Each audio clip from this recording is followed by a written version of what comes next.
The ultimate gaming event is back. April 4th through the 6th, the Midwest Gaming Classic returns to the Baird Center in downtown Milwaukee, Wisconsin. Get ready for over 350,000 square feet of non-stop gaming action, showcasing the latest modern and retro game consoles, pinball machines, arcade games, tabletop, and so much more. Meet industry professionals, join engaging live panels, and explore the expansive vendor hall, the largest of its kind. Best of all, kids 9 and under are free. Grab your tickets online at MidwestGamingClassic.com or at the Baird Center.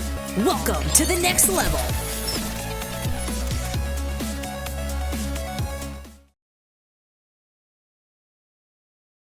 Hello, and welcome to Season 3, Episode 18 of the Midwest Gaming Classic podcast.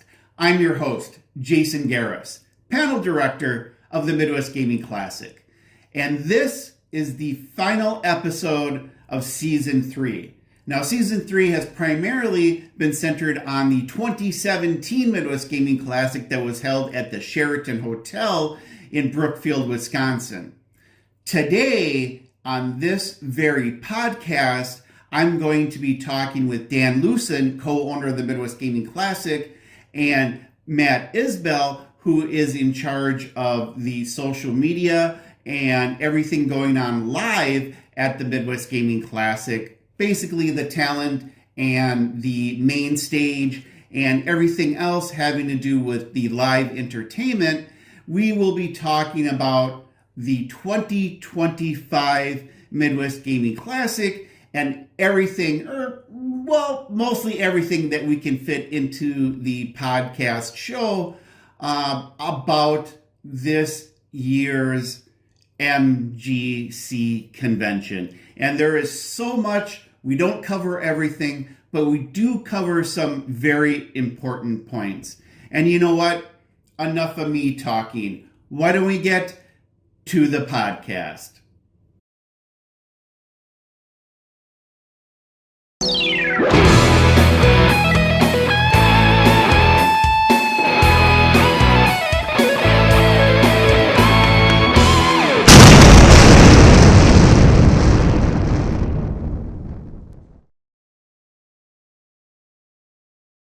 And here I am with Dan and Matt from the Midwest Gaming Classic. And of course, I'm here as well, your panel director, and kind of been doing things with workshops as well and a couple other things. And I'd like to thank Dan and Matt for being here. Dan? Hey, thanks for having me, Jason. Good to see you again, as always. Things are busy and things are good. That's good to hear. And Matt? Hey, I'm glad to be. It's nice to be on a video podcast again. I feel like we haven't done this Twitch thing in a while, so things are busy, and I'm glad we get to settle down and talk about the event coming up, man, because it's coming up quick. Yes, yeah, don't remind me. We'll be ready. Oh, man. I can't believe how quickly this year has gone by already, and all of the things that are happening at this year's MGC. And I'm going to start with Dan. Dan, can you tell us about some of those things and the surprise that you... Actually, maybe the surprise should wait, which would be Danky Kang's new arrival. Yeah, Danky King has a friend, but we're not yet ready to share that too far. People will get to enter a magical, mystical world this year. And actually, that's a perfect lead into the tabletop village at the show. One of the things that we have definitely greatly expanded this year is that we've had tabletop games as part of our show for, oh boy, at this point, I'm going to guess 15 years. And they've become more and more of an important part of the show. And this year, we're really expanding how big that presence is going to be. The Tabletop Village is one of the bigger rooms of content at the show, and it is going to feature trading card games and miniatures and tabletop board games and chess and speed cubing for the first time ever at the show, and tabletop RPGs. And we'll have some vendors in there, and it will have a friend of Danky Kang in there, and it will have I'm forgetting Beyblades. Beyblades is the other thing that's going to be in there. So it's going to be just, oh wait, I'm also forgetting there's going to be Pogs in there. So like if you play games at a table, it's going to be a place that you absolutely want to check out. And it's really exciting to have that all in one location. And we've got some huge events going on, everything from a huge speed cubing thing to a huge Magic the Gathering commander tournament to small like learn to plays where you can go and you can learn how to play a game with someone that knows how to play it and thinks that it's wonderful. And it's so much easier to learn how to play a game from someone that knows. And so that is definitely one of the areas that I'm really excited to show people this year, to share with people. Now, you had mentioned speed cubing. Can we go back to what is speed cubing and who's involved with the speed cubing? Yeah, absolutely. So speed cubing is when you have a 3x3 cube. So a lot of people know them as Rubik's cubes, but they don't have to be Rubik's cubes. When you are solving that as quickly as possible. And so how it works is that the person will go out and there will be a cube and they will be able to pick it up. It'll be unveiled. They'll be able to pick it up and they'll look at it for a period of time. Then they put it down and then they put their hands on two sensors. They lift up the cube, manipulate it really quickly, and then put their hands back down on the sensors once they've gotten it solved to say, hey, I just solved it. And we are going to have multiple world record holders of being able to do this faster than anybody else at the show. And so that's really exciting. Now, do people that are interested, do they have to have any experience with cubing at all? No. So, I mean, theoretically on Sunday, when the bigger tournament is, you should, because otherwise it's going to be embarrassing. But if you just want to try it, you show up on Saturday and they're going to have the same type of competition for people to just try out. And if you are one of the first, I think it's 50 people that solve, they have a company that has donated 50 cubes, like master style cubes, that those people are going to be able to, like, if you solve a cube, you win a cube. And so that's really cool. Wow, that is really, it is cool. And this is the first year that MGC is having anything like this. And it's something fresh for the convention, which is really, really exciting. Now I'm going to switch on over to Matt because I want to hear about what's going on, the special relationship we've got going on with Six Flags Great America. Can you tell us about that? That was the coolest experience one of the coolest experiences I've ever been a part of. I actually started with Dan. We started a partnership with Great America. How many years has it been now, Dan? They've been part of the show? I want to say 2021 or 2022 was when they restarted. We actually were a partner with them back in like 2008 and 2009. And then there was a period where we didn't. And then we started this again. And yeah, it's been those smaller. We just did the after party thing where people can win tickets for participating in wacky pinball tournaments. But now they're going to have a chance to win the ultimate experience of their life. Six Flags last year, towards the end of the year last year, announced a record-breaking dive coaster that is being created by B&M, and it's called the Wrath of Rakshasa. I got it right. Look at that. That's a very big tongue twister to say. Yes, it is. But the cool thing is about this ride, because when Six Flags Great America debuts this ride, it's going to be a long wait to ride this ride. That's just how it is with any ride you ride at a theme park when it opens. But one lucky person is going to win a pair of passes to ride Wrath of Rakshasa before the general public. So they're going to attend a special event before it opens to the public and be able to be one of the first people to ride this ride. And I think that's just the coolest thing, because I don't know many groups that get a chance to offer something like this. Like, I've never really heard of a Six Flags partnership where they've done something like this. This is like one of the first times I've ever heard of it. So this is really unique and really cool, especially when Dan and I got to go to Six Flags Great America and we got to like check out some of this stuff and work on this promotion. We got to see the ride up close, and pictures, in my opinion, Dan, I don't know if you agree with this or not, but pictures don't do it justice. You have to be in person to see how monstrous this thing is and how cool it is. Yeah, I'll just add in that it is a redefinition, I think, of what the ride landscape at Six Flags is going to look like. And then the other thing that I can throw in is that it's not just the chance to ride the ride once before it opens to the general public. This is something that's really hard for us to explain in promotions. What they're really getting is that they're getting tickets to what Six Flags calls Media Day. So what Media Day is is that generally like a few days, a week, something like that before the ride opens up to the general public, they will set a day to have media day. And what will happen on media day is that people get their limited tickets, and the only people that are really getting tickets for it are people that are members of the media. So you go to the park and then you can ride the ride. And the media rides the ride and, sets up the camera shots and stuff like that and gets off the ride and says like, oh yeah, I'm here with, I don't know, the Fox 6 Wake Up News or whatever, and we're going to ride this crazy new ride. Well, if you are not with the media and you are there, if you want to ride that ride 20, 30 times in the morning, that's likely that you can do that. If you want the chance to ride the ride by yourself, there's a chance that you'll get to do that during that morning because media day is like severely limited to how many people can go into it. And so it's usually a 5 to 8 hour period where they run the ride and there's a few hundred people that are there.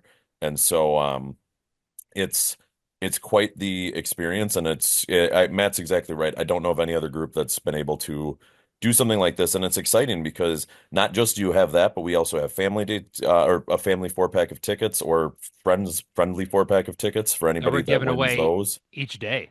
Yeah, for each day, and so like it's awesome, and it gives people a different thing that they can do that can kind of extend your MGC fun to something absolutely terrifying later on. Now, Matt, you had mentioned in the promo video basically a treasure hunt. Can you explain that again for people who don't know anything about it? Yeah, so we're calling it the Rakshasa Quest. So what it is you're going to come in right when you walk into the main doors of the Midwest Gaming Classic. You're going to get your phone out and you're going to turn it on camera mode. That's the way I have to do it. You turn on camera mode and you're going to see the QR code up right when you walk in. You scan the QR code. And it's basically to tell you instructions on how to play the game. Basically, hey, this is what you're entering to win here, and then fill this out, and you're going to start your quest. And there will be other QR codes throughout the Midwest Gaming Classic that you get to scan. And the more QR codes you scan, the more chances you have to win the Wrath of Rakshasa experience. So you really want to complete this quest because you're going to have all those extra chances to win, And I like that because, yeah, you could scan one. All right, cool. I have one entry. But if you do multiples, it's like you have just that better chance to win. And I think so many people are going to be excited to do it because once they start doing it, they're like, all right, now I really want to win this thing. Because, again, it's a once in a lifetime opportunity. As Dan said, there's not many partnerships like this. And you could be one of the out of a couple hundred people that are Great America on Media Day to ride this ride. So it's like I don't know. It's like something I feel like a lot of people would never think they could check off a list in their lifetime almost. Do we have a hint of, or can we give a hint of how many QR codes can be collected throughout the convention? Dan? Yeah, so the partnership is with Six Flags. So each day there are 6 flags or QR codes that you can find. So one of them will be right at the front entry. If you're in town and let's say that you're like, I have to drive home on Sunday, so I didn't even get Sunday tickets, you can stop by and still scan that one at the front of the park, or at the front of, not the park, at the front of the event, and you don't have to go into the event for that one. Then there'll be 5 more that are scattered around the event. And when you scan the first one, it will tell you hints about where the other ones are. Some of the hints will be very obvious. Some of them may or may not be very obvious. But the idea then is that when you go and you scan them, it will just remind you of here's the other hints that you've got. It will not tell you which ones you've gotten. It will just tell you all the hints. So part of the quest idea of it is that you have to kind of figure out like, okay, well, if I went to, and like I said, some of them will be easy. If I went to the pinball machine called Godzilla and I scanned one there, if that was one of them that it said, well, maybe the next one is that you have to find the biggest dragon at the Midwest Gaming Classic or something like that. And then that one might be a little bit more like, where do I go for that? And once you find it, you scan it and you get another entry. Nice. Yeah, this is something that's different and interactive, and everybody can do it, and anybody can do it. You don't have to have any kind of skill level. All you have to do is hunt around for the 6 QR codes that are scattered throughout the convention, correct? Yep. That's it. And that's it. That's easy peasy lemon squeezy, as I like to say. And Yep. Other than that, all that you have to do is sign into your account, and there's like 3 questions that we have to get of like, what's your email address and stuff like that to make sure that we can email the winners. So okay. it's as easy as can be. Nice, nice. Very exciting, and I'm happy that Six Flags and MGC are doing this together. It's very exciting. Now, getting on to the show, I noticed that there is a Minecraft YouTube channel that will be appearing at MGC this year. Can you talk a little bit about them? Yeah, so it's not the full Minecraft YouTube channel. There's an Mhm. extremely popular Minecraft YouTuber called AFMAO. And AFMAO's videos, they essentially do different role play scenarios in the world of Minecraft. And so they have different recurring characters that show up within this world. And we have 3 of the recurring character voices who are coming out to the show. And they are going to be hanging out.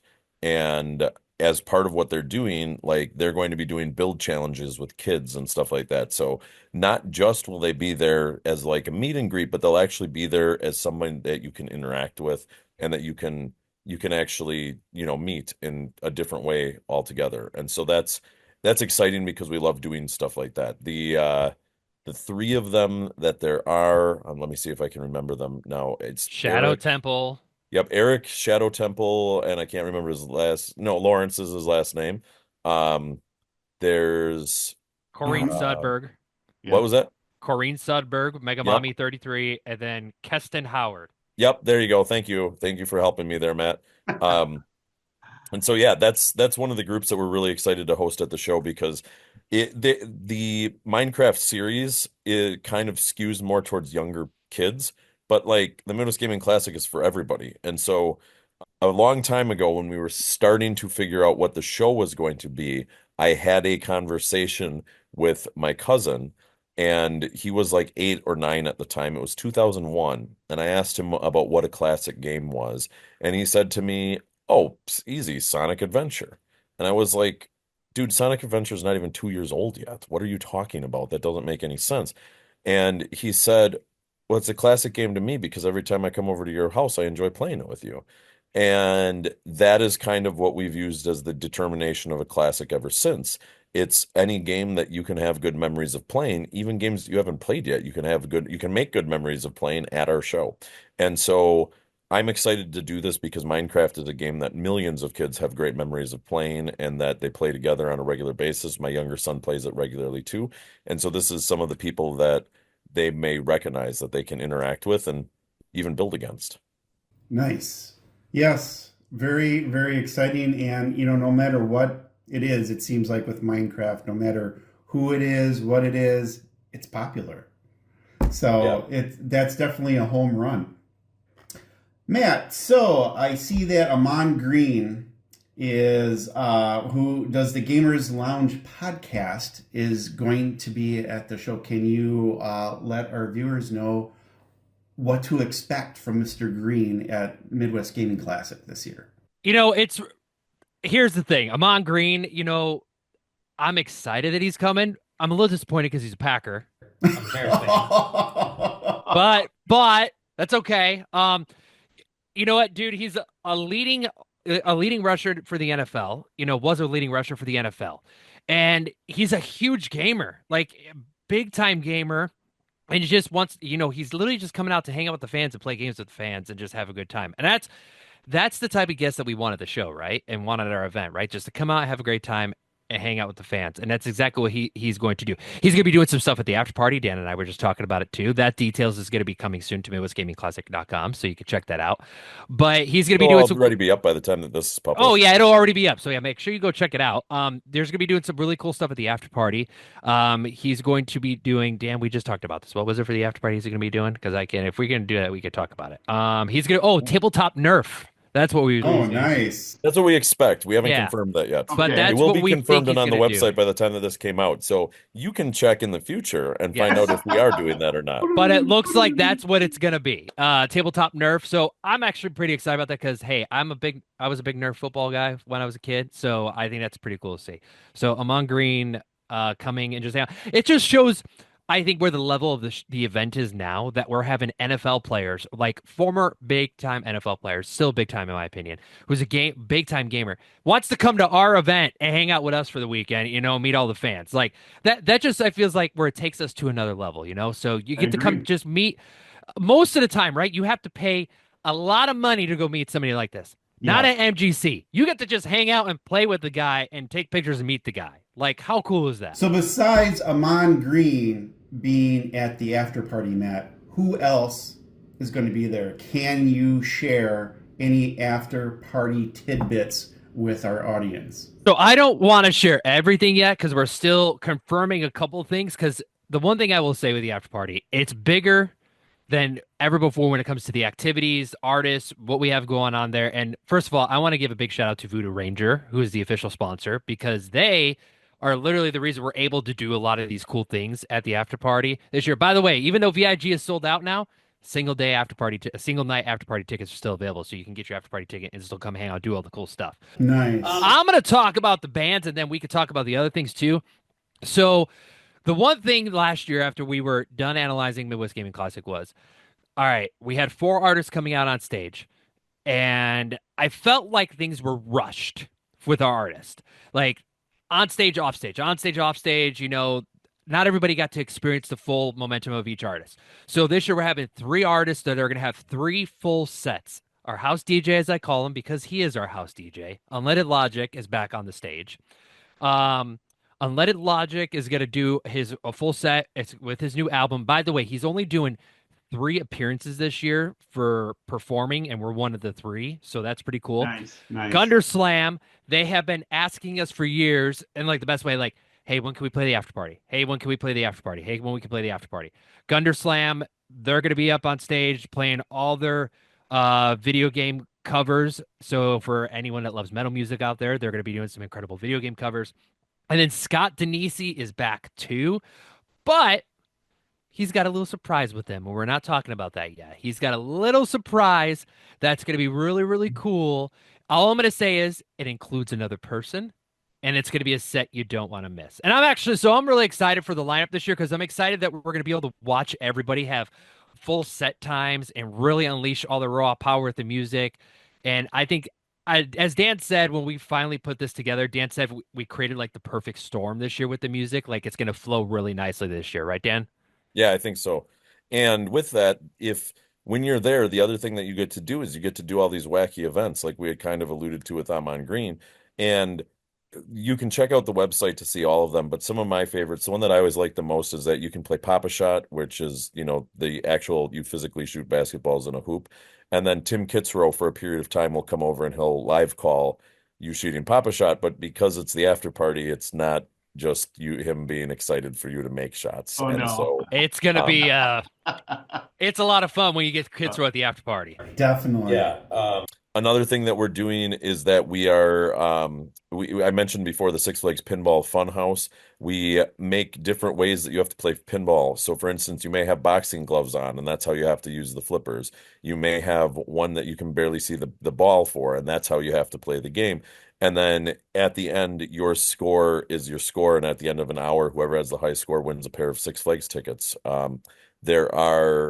There's lots of other ones like this. We do just weird stuff where we make you play with Mario Kart. There's a Mario Kart called Don't Mario Drink Kart, and Don't Drink Drive. and Drive, exactly, where you have to have a beer or a soda.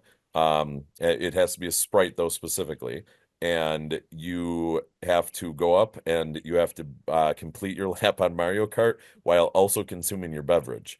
And so there's and by the way, you cannot consume your beverage and touch the controller at the same time. So you have to make the choice of whether you're going to like pick up the controller and race for a little bit and then hope that your momentum carries you while you quickly try slamming down whatever you're drinking, or however that works. And so it's lots of fun stuff like that. We do lots of weird and odd things, and yeah, it's always a blast. I always describe the after party as it's like if you were a kid of the 90s that fell asleep with a fever and you had a wild dream and you woke up, this is like what you would have done in that dream.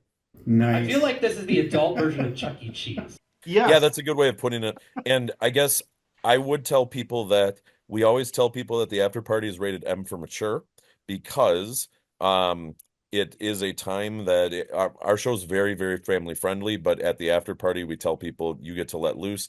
And so there may be swears, there is drinking and stuff like that. That does not mean that you can't have kids come to it, but we do not suggest it as a venue for kids unless if you are certain that your kid is mature enough for it. If you think that they are, we will not stop them from coming in, but it is much more of an adult thing than a kid thing. Yeah. Awesome. Yes. I've been to several myself, and it seems like every year they get more and more inventive with the festivities and the things that are going on there at the after party. Go ahead, Dan. Go ahead. All right. So what I was just going to say is that one of the things that's amazing is that when we started the after party, I don't know at this point, 5 years ago, 6 years ago, 2018. 2018, when we started in 2018, the idea behind it was just that a lot of people were like, oh, the show closes at 8 p.m. and I wish that there was more to do. And so we were like, well, we'd like to do something more, but we'd like it to really stand out and be awesome. And how can we do that? And so we had some ideas, and I feel like by the second year that we did it, we had kind of already nailed the format, and now we've just gotten to the point that it's smooth. And it's fascinating because the after party, there's a number of people that now claim that the after party is the best part of the show. And I totally understand why, because again, if you want to have these weird experiences, I'll give you one other one. There's a game called JS Joust. And so JS Joust is a game where you have to like physically move around two move controllers or one move controller, and you have to hold it steady and you have to try to tip over the other person's controller. And this year, Swoggle, the wrestler who used to be Hornswoggle in the WWE, WWE, TNA, Superstar. yep, is planning to play this game with people. And like, that's an experience that you don't get somewhere else. And again, Swoggle is an awesome dude, and it would be impossible for him to do something like this during the regular show. On Saturday of the regular show, there may be, last year we had 17,000 people there, and who knows how many people will be there this year. The after party is a time where, hey, there's, 500-ish people around, and you can watch that and you can be there and you can interact with other people. It's great. I know people that go by themselves. They go to the after party and then they just hang out and they find a whole new group of friends for the next year. And it's what it's all about. I was just about to say something like that because there's a lot of people that come to the show, the after party. I mean, just the show in general too, that come by themselves and then they end up having a bunch of group of friends. But that is what I'm so excited for this year. Over the years, starting in 2018 to now, you and I have watched how the attendance has grown. And last year, I remember I stood there and took a moment, right? Like for the after party, I looked, I was like, wow, this place is full. But we've sold more VIG this year. We've sold more than ever before. This place is going to be packed and it's going to feel like a real party this year. Like I'm really excited about it. Like I'm super pumped. Now with the VIG, going back to that, didn't we kind of sell through those quickly this year? Quicker than last year? Yeah, so Matt kind of alluded to this, but we actually, for the first time in ages, we upped the number of VIG that we had. We didn't up it by that many, but we upped it because we sold out of them last year about 15 days actually about 8 days in advance. And we had a lot of people ask us afterwards, like, oh, can you increase it? And basically we can't because we make special NES games, we make special pins, we make all these special things that we can't just be like, oh, hey, guess what? We suddenly made more of these. We can't materialize them. And so this year there was a big debate, and we were like, all right, we're going to go up to the number that we had always said would be the max number that we had set for VIG, which is 500. And we said, all right, we're going to do 500. And we sold out 22 days, I think it was, in advance of the show. So we sold out earlier. We sold out all 22 of them. I'm sorry, all 500 of them. And it's great. It shows that the show is really gaining in audience that knows what it's all about and wants to be part of the whole thing. And that's exciting because as we've talked about many times in the past, or as I've talked about, I guess, many times in the past, I don't know that I've talked about it on here many times in the past, but the show as a whole has always been such a unique undertaking because so many people that come to the show and participate in the show, a normal show will like hire someone to bring in the arcade games. And I'll be like, all right, we're going to bring in an arcade of 200 games or 200 games would be crazy. We're going to bring in an arcade of 50 games and here's who's providing them. And we're going to bring in a console group and here's the person that's providing them. And at our show, I was just talking with someone earlier today about like, oh, hey, we can still fit you in for a booth. And like, that's something that we do at the last minute. And then I'm sitting there going like, what can we do to help support the interactive stuff that you want to do at the show? And it's made it into a more unique thing, but it also is a very financially draining thing. And we've talked about how we are still, in many ways, as an event in the throes of COVID and trying to get beyond what happened there. And so the fact that we have gotten to the point that VIG was able to sell out with having an extra 100 people in it is just a really positive sign to the show continuing to exist in a positive, good way into the future. We we don't need to have like every year stuff gets more expensive and stuff changes and stuff like that. And so having a core group of people that are ready to support it like this and having it sell out a little bit early is great. I can say right now that we're not planning to increase VIG again next year unless if we are surprised by how like I don't know what we'd even be surprised by. I don't intend to increase them unless if there is a way that we can really increase what we're doing for the VIG people. And Right. so I think that we're at where it is. And my guess is that from here on out, we're just going to sell out those tickets faster and faster. Great. Yeah, it's great to see how VIG has evolved and become the juggernaut, really, of the show, a part of the juggernaut of Midwest Gaming Classic that it has Yeah, become. well, if you don't mind me saying real quick, it's an important driver of the show because the tickets are essentially getting people that are committing to a 3-day stay at the show. And it's getting money up front for that. And a huge part of the thing with the show that is difficult for people to understand. I'm always happy to explain this stuff to people because I feel like it's not really my show, it's everybody's show. And one of the things that's really difficult is that the way that the venue has changed since we started is that it used to be that they would allow us to pay after the show. A few years ago, they started saying you have to pay before the show. And then they started saying, and we are not accepting any form of credit payment for this. And so what happened is that, and by the way, the venue rental costs for the show alone are into the six figures. Yeah, that's crazy. A lot of people don't understand it that And it's so that expensive. when you have a show where right, exactly. And like today, when this comes out, we have still not sold 50% of our tickets because 50% of our tickets are going to be sold as walk-up tickets. And so if we don't have a program like VIG that's selling in advance solidly, we don't have ways that we can pay off the venue. I actually, no kidding, the day that VIG was sold out, the following day, I was able to write the final check to the venue and deliver it to them.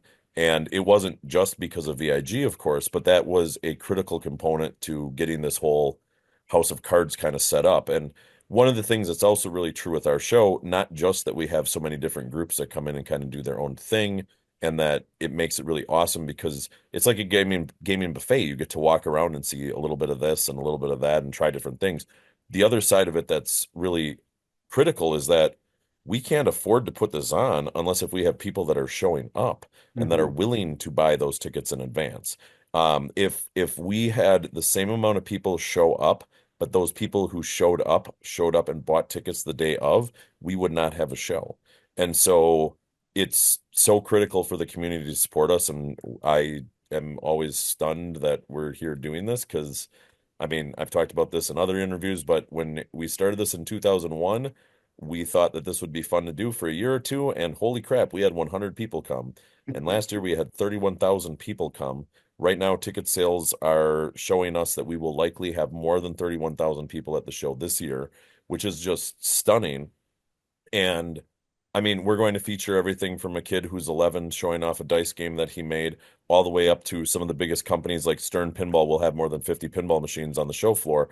And that breadth of content is, I think, truly unique, and it's only because of people that purchase tickets that we can do that. So sorry for the little aside there on the importance of VIG, but I always like pointing that out because literally anybody that is coming to the show and doing anything for the show, including buying a ticket, is the reason that the show exists. So thank you all for that.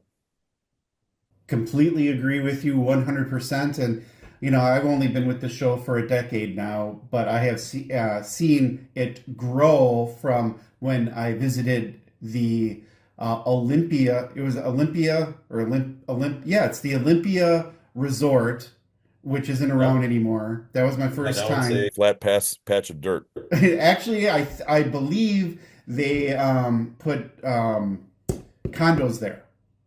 I think that they just started building those, so I believe that you are correct. And then eventually the Sheraton in Brookfield, and then to the Baird Center. And the growth has been surprising, and I've been happy to be part of it, along with Matt. Matt's been with the MGC as pretty much as long as I have, maybe a year longer. 9 years. 9 This years. will be 9. Wow. I think Matt came 1 year after you, actually. Yeah. And I mean, him and I, it's funny how we've known each other this long now. But yes. Actually, let me just toss out something real quick. Sorry to interrupt, but this is a great lesson too of anybody who's coming. If it's your first year and you're like, man, this looks like fun, I'd like to do blank with the show, reach out. That's what we do every year. And I was talking with someone just the other day, and they were like, yeah, I didn't even think that you'd call me back because like it's so close to the show. And I was like, this is what we do. On one hand, it's why I feel crazy sometimes, is because I'm going to have a 30-minute phone call with everybody who wants to do something at the show to explain what it's like and try to get them set up and make sure that they're comfortable. On the other hand, that's what makes us unique, and that's how people like both of you guys got involved with it, and how we're always happy to have more people come in and say, you know what, I've got this idea for whatever, and then like I said, for our entire existence, we've just gone, okay, yes, we will figure that out, and then we do. Now, moving on from the after party, is there anything that either one of you would like to share with our viewers and listeners about anything going on in the game hall or in the Game center? Game center, yes, in the game center? Anything going on there that you'd like to share? I got one. Yeah, Matt, you go first. I know what you're going to say, and then I'll fill in the Yep. blanks after You know after you talk exactly about the what I'm going truck. to say. Hey, we're going to have a 12,000-pound monster truck sitting inside the game center. And all right, everyone's going to be like, why is this dude excited about a monster truck? If you don't know, for the past 12 years, I was the voice of Monster Jam.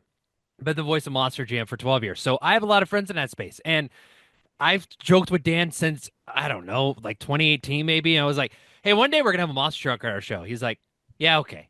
And we ended up getting one this year. And again, monster trucks are tied into video games. Here's the reason I like it. It's not, we're just going to put the truck there and you can stand in front of it, take a picture. The driver's going to be there all weekend signing autographs, hanging out, taking pictures. But it's their picture truck. So what they're going to do is they put a staircase up to the side where you actually get to walk up and sit inside the truck too. So you're actually going to be able to sit inside the truck, see what the controls are and stuff like that. I'm excited for that, but I'm also, every year I'm excited to see what Stern brings to the show, all the new stuff that they bring every year. Because I think it's X-Men this year, right? That's what we posted. X-Men is new since last year, but their biggest game is... Oh, it's Dungeons & Dragons. Yeah, it's in perfect concert with what we're doing by expanding the tabletop village. We're going to have Dungeons & Dragons, and I want to say that they're bringing something like 15 of those games to the show. A combination of both Pro and Premium, which are two different versions of the game, both fun to play. Generally, the Premium is slightly more stuff. The Pro is generally what you'll find at locations. The Premium is generally what people will put into their home game rooms. We've got a whole bunch of pinball companies coming. We've got a whole bunch of arcade game companies coming. We've got an independent group coming. We've got Heroes Venture Arcade, which is in Two Rivers, Wisconsin, is going to bring a huge bunch of games. They brought a bunch of games last year and had a blast doing it. We have Atari coming, which is very exciting. Pumped. Yeah, when we started the show, it was actually about the Atari Jaguar, and number one, at the time, I believe that Atari was owned by a hard drive manufacturer, which Atari sure went through a weird patch of time there. And like the likelihood that the hard drive manufacturer would have sponsored a show that I was running back in the day was like, oh yeah, that will definitely not happen. And so the fact that we have actual Atari coming to the show and sponsoring the show is really incredible, and kind of it feels like a personal achievement of some type to me. We have a huge Future Classics area. There's a video game stage where we're going to be doing different things in there. There's a whole bunch of different lands this year, including the Faceball 2000 land. And just like seriously, I want to say that there will be somewhere to the tune of 500 to 700 games, whether they're consoles or arcade games, that you can walk up to in the game center and sit down or stand up and play. And that is an incredible achievement. And we're very proud of that. Can I interject for just a second here? Because I know Jason's the host and he's asking us the question. Jason, I really want to know, what are you excited for in the game center, man? Like, I really want to know. Oh boy. Well, for me, it's always pinball. I love pinball. Pinball's my thing. And I want to play. I want to see them and I want to play them. It's definitely the Stern D&D pinball machines because those look awesome. They just look so. It's a heck of a mashup, and it's long overdue in my opinion.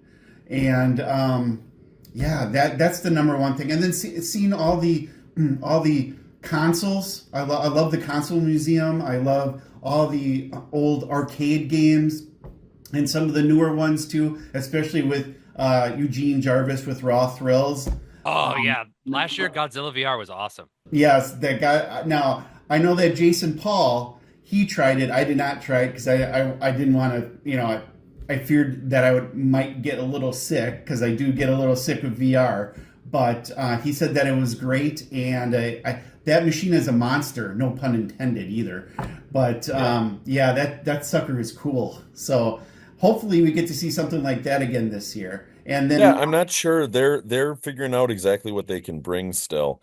And so we'll see exactly what they bust out. The one thing that I'm not sure that either of you guys caught, did you guys hear about the new pinball machine that's going to be at the show based on an extremely popular Valve software game?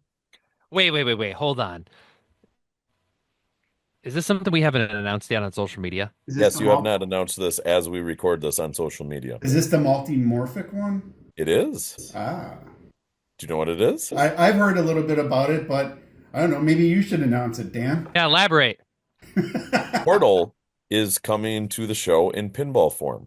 And so Multimorphic is a fascinating pinball platform. It's essentially like a TV that the ball rolls over.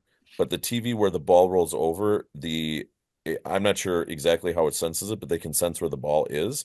And so, like, for instance, there's a Weird Al game. And when you play the Weird Al game, you can go into certain modes. There's like a virus mode.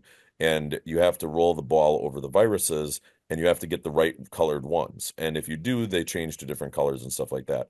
Well, they have just announced that they are doing Portal, the pinball machine. And they are using their system for it, which will be incredible. And we are going to be, I believe, only the second place in the world that will allow people to see and play this game. Nice. Pumped. Very nice. Very nice. Now getting out of the gaming center, and let's talk a little bit about guests. Now, I'm on the Facebook account of Midwest Gaming Classic, and I just want to go over a couple guests that really stand out. First, Jonah Ray. Can we talk about Jonah Ray being at the show? Dan, take it away. Sure. So Jonah Ray is one of the hosts of the recently rebooted Midwest Gaming Classic, the Mystery Science Theater. And coming to Netflix, Midwest Gaming Classic, really soon. Yeah, Midwest Gaming. Yeah, no, we're not coming to Netflix. Matt, do not listen to that man. He is a liar. So Jonah was one of the hosts of Mystery Science Theater, and he came to the show a couple years ago, and he had some great ideas. And so he and I put our heads together, and he was like, I want to do something really unique. And so for his panel, he is going to be live riffing in Atari Jaguar infomercial called The Cave. If you don't know about The Cave is a wildly cheesy infomercial from the 90s. So Atari was having a lot of trouble selling the Jaguar. So someone at Atari was like, you know how we can solve the Jaguar? we need to sell it to insomniacs in the middle of the night who are randomly watching TV. And so they made this video where essentially some guy is waiting for his girlfriend to come over and he's playing his old 16-bit consoles and he feels lame. And so he gets transported into the cave where some 90s guy with like a mohawk, not a mohawk, but like st hair that's standing straight up like he stuck his finger in a light bulb socket, keeps yelling at him that, Bob, you're here to learn, Bob. And then they keep throwing to some woman who's like, oh, we're going to show you just how realistic these graphics are. And then there's a lot of weird sexual innuendo in it and like all these other things that are going on where you're just constantly like, this is what they thought was going to sell the Atari Jaguar to random insomniacs in the middle of like 1995 or whatever it is. And so the cave by itself is a trip. And it makes for the perfect thing for someone with the pedigree of Mystery Science Theater to sit and to live riff. And so I think that's going to be an unmissable thing. And besides that, Jonah's going to participate in some other things throughout the event, and you definitely don't want to miss it. Now, Matt, I've noticed here on the Facebook wall, we have something going on with Devil May Cry. I'm very excited about this one. When we found out about this, I was like, this is big. It's so big. Like, I don't know if you guys have like, and Dan I know has checked out our Instagram account, but people are like blowing up, and the people who unfortunately can't make it to the show are resharing this, like that are like on our Instagram story saying, oh, why can't this come to the United Kingdom? Oh, why can't this come to Italy? I've seen like people resharing it because this is like a rare occasion where we can get all four of these voice actors here together for a Devil May Cry reunion. And again, it's Ruben Langdon, Dan Southworth, Brian Hanford, and Faye Kingsley that are all coming to the show.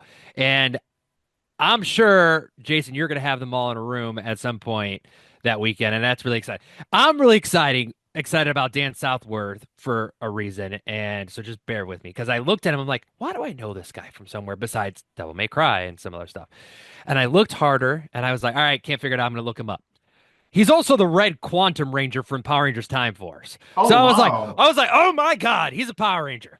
So I knew who he was, but I'm like, it's cool because the Devil May Cry cast, yes, we're labeled them as this Devil May Cry reunion.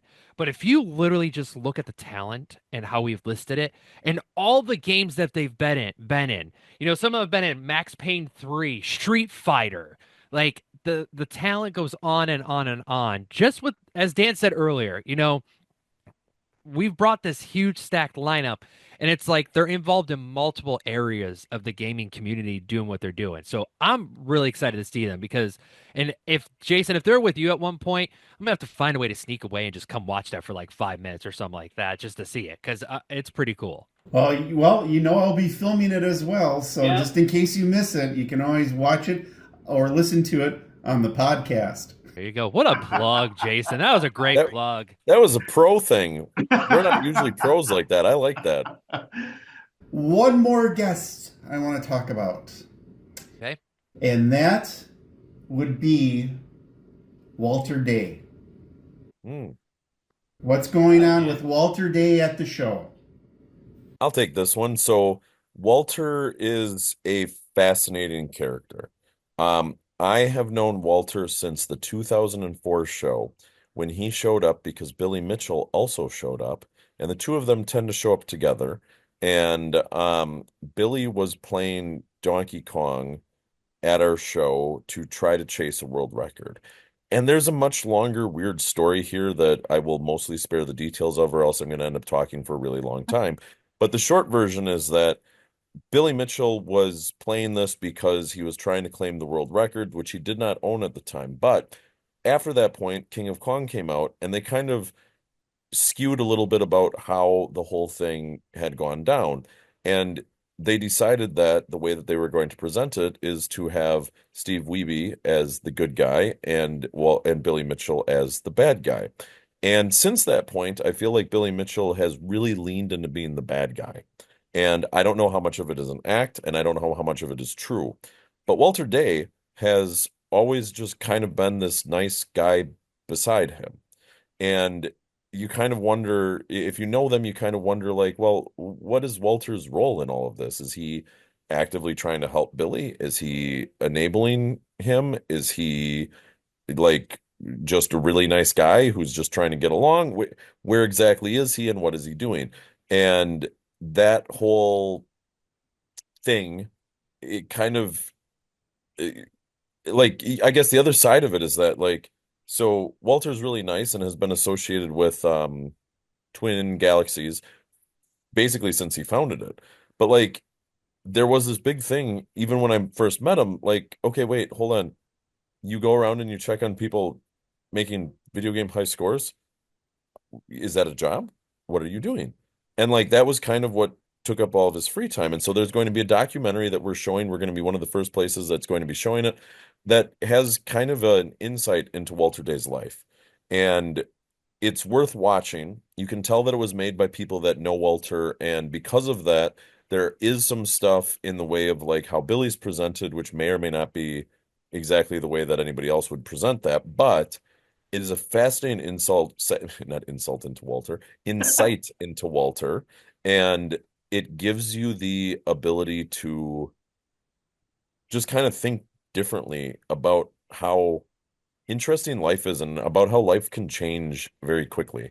And Jason and I both got to see this, and I was honestly kind of like, I don't know, we'll see. And it's about Walter like essentially ending his Twin Galaxies thing and making a music album. Yes, And yeah. I mean, a long overdue one. Everything that's yeah, that's presented in this film is just really long overdue in his life. Yeah, well, I don't know that it's long overdue in his life. It's something that he's wanted to do though, and that he said is the next step in his life for like the past 20 years. I feel like when I met him in 2004, he was telling me that he was about to stop to do music. And then he just kind of kept going. And so people encouraged him to do this. And it's a unique insight into that. And Walter will be on day because Walter will be on hand. His last name is Day. Walter will be on hand because he's actually releasing an I'm not sure if it's a biography or an autobiography the same weekend as our show about his life. And then you'll get to see the documentary and you'll get to ask him questions. And Billy won't be there, so you can ask him real candid questions about it. And I mean, I've never known Walter to be someone who isn't very forthcoming, and so I think that it'll be a fascinating time. All right. Well, you know what? This has been a very, very, I wouldn't say in depth interview on the podcast with you two, but I would say that it's been enlightening talking about the 2025 Midwest Gaming Classic. Dan, is there anything that you would like to say before we leave this evening? Um, just a few quick things I guess not a few quick things, but one big important thing. If this is your first time coming to the Midwest Gaming Classic, two different things. First thing, Midwest Gaming Classic is not a corporate show. If you are looking at us right now, as I am talking with my laptop on my lap, and so my camera bounces on the regular basis as I breathe, you can tell that, wow, this is not like the most put together show that there is. And that's fine. That is absolutely what we are.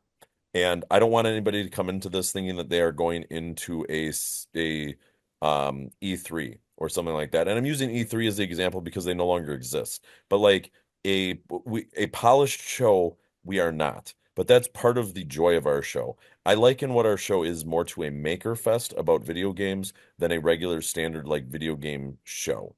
We are a trade show, but we are a trade show that is more about the communities and what the communities are than we are about the actual products. The products are important too, but like we have people that are passionate about making pinball machines, showing that in a way that's different. Stern Pinball, just as a for instance, I believe has 28 people that actively design and manufacture pinball machines coming to the show. I don't believe that they have that many people coming to any other show. And so they're not just taking one or two people to sell pinball machines, they're taking their community of people that work at Stern Pinball to share and to celebrate what they do. And that's true of everybody from the biggest companies like Stern Pinball that participate with us all the way down to the little ones. We have great things going on with Voodoo Ranger. We have great things going on with big companies like this, but we also are more than excited to present the smallest companies, the people that are getting their start. I had a conversation, and there's a secret surprise for everybody that's VIG that I will not reveal even here. You will get it when you get to the show. But there I is a know what it guy that, is. what was that? I know what it is. Oh. So there's a guy who called me up and was like, Midwest Gaming Classic was critical to me starting a company. And this is now what I'm doing. And like they're getting all these different options and things because of the fact that he came to the show a few years ago and he saw something and he said, I didn't know that you could do that. And then he started talking to people and he became friends with people from the show. And now that's what he does.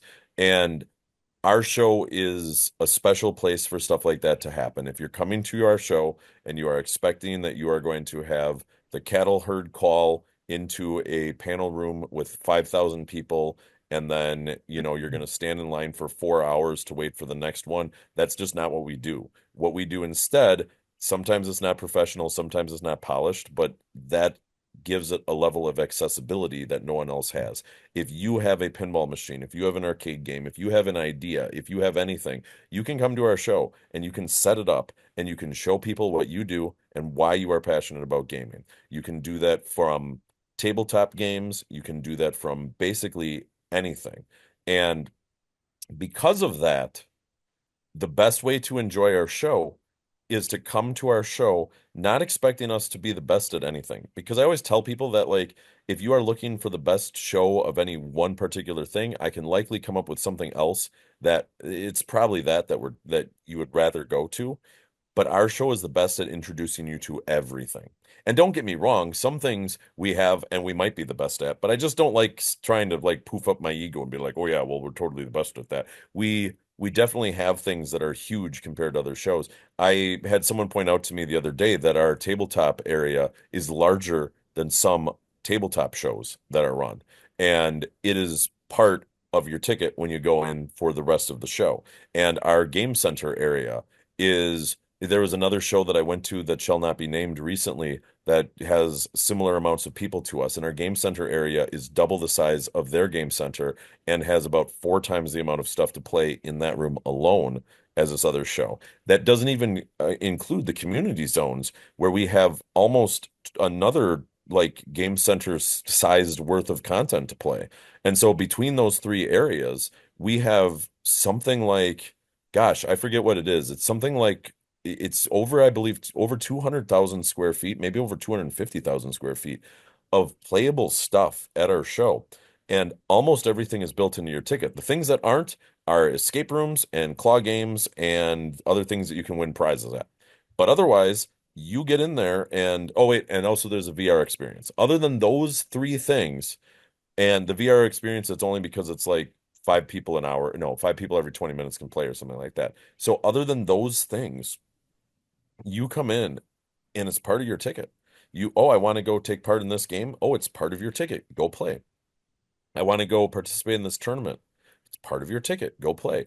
And it's unique. And so when you come to our show, whatever you're coming for, I like Nintendo the best. I like the PlayStation 5 the best. I like pinball the best. I like Magic the Gathering the best. I like tabletop board games the best. I like Dungeons and Dragons the best. Whatever it is, take time to check out what you like, and then take time to check out the other things because you might just be surprised. I have a couple of friends that every year they bring a pinball machine or two to the show. They are big pinball fans.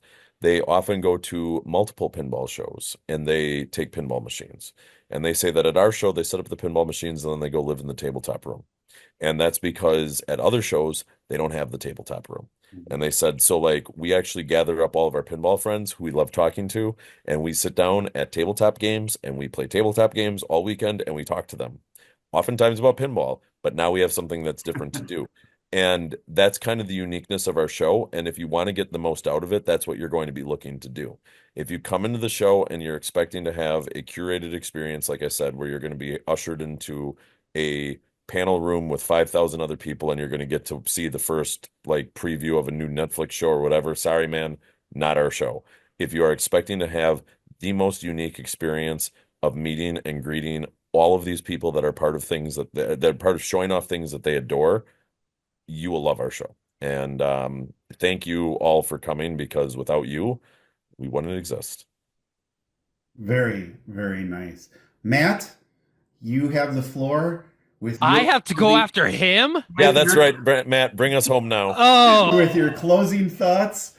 Come on. I'll beat that, dude.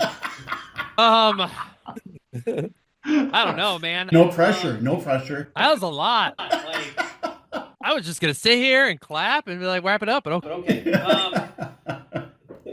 I guess I'll spin it like this. When I first came to the event in 2016, I never thought it'd be the show that it is now. And if this is your first time coming, expect the unexpected. Because you look to your right, you're going to see this amazing thing, but then you look to the left and you're going to see another amazing thing. And you're going to want to be able to try it all. So just come in with an open mind that whole weekend. Like literally, don't feel stressed. Like I have to do this. No, just come in and have fun and hang out. Make new friends too. That's the one thing I encourage people. Expand your friend group and have a good time. Like just come and enjoy yourself. It's the perfect weekend. Every time I do media when I'm doing MGC, it's perfect for somebody from the 4-year-old all the way to the 85-year-old. Everybody at our show can find something to do and have a great time doing it. And one thing I'm going to say really quick too, because I see a lot of people that weekend and say hi to a lot of people, and that's all I get to say is hi. I don't get to talk any more than that usually to a lot of people. But to everybody that's coming that weekend, if I don't get to see you, if you bring a pinball machine, you bring a tabletop game, or you bring something else that helps out with the event, or you just come and are a staff member of our event, thank you for helping us out, because this event does not happen without each and every one of you. And the same with you that all bought a ticket. I am done. That was not as good as Dan's closing. That is all I got. I could give you like this is the Midwest Gaming Classic Monster Jam style if you want or something, but that's all I got. I'm sorry. Well, Sunday. You'll get The showcase on Friday night. Yeah, that's true. well, Dan and Matt, it has been a pleasure having you on the MGC podcast. It's been a long time coming. It's actually been a couple of years, I think, since the both of you have been on the podcast. And I cannot wait for the Midwest Gaming Classic this year. There is so much going on, and it's all about the things. All the things are at the Midwest Gaming Classic. Dan and Matt, thank you for being on, and I will see you at the Midwest Gaming Classic. Take care. Bye, everyone. And there you go. That's the end of this podcast episode. I hope you enjoyed it as much as I did, talking with Dan Lucent and Matt Isbill of the Midwest Gaming Classic podcast. There is so much going on. There wasn't enough time to talk about everything because there is, like I said, so much going on. We only talked about the real little tiny tip of the iceberg with all the things that are going on. And we didn't mention all the guests. We didn't mention all the meet and greets and the panels and what's going on in certain rooms. I mean, there is so much that we really didn't have enough time to cover it. And if we did go through everything, it would just take hours upon hours of footage to actually get the point across of what's going on. And we definitely don't want to bore you with all that. We actually want you to come to the convention to check it out for yourself. And remember, the convention is April 4th through the 6th, 2025 in downtown Milwaukee, Wisconsin at the Baird Center. Tickets are on sale now at the MidwestGamingClassic.com website. And this will be it for the season, for season 3 of the Midwest Gaming Classic podcast. I hope you've enjoyed going back in time to the older Sheraton, Brookfield, Wisconsin convention. And yeah, I mean, there were lots of things that were going on there that I enjoyed and a lot of other people enjoyed.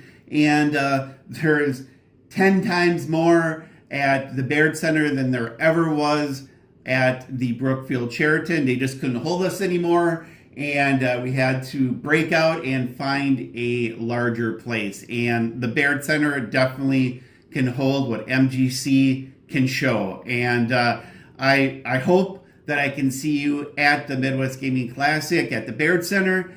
And until season 4, and there will be a season 4 that's already being worked on. Until then, take care, stay safe, and game on.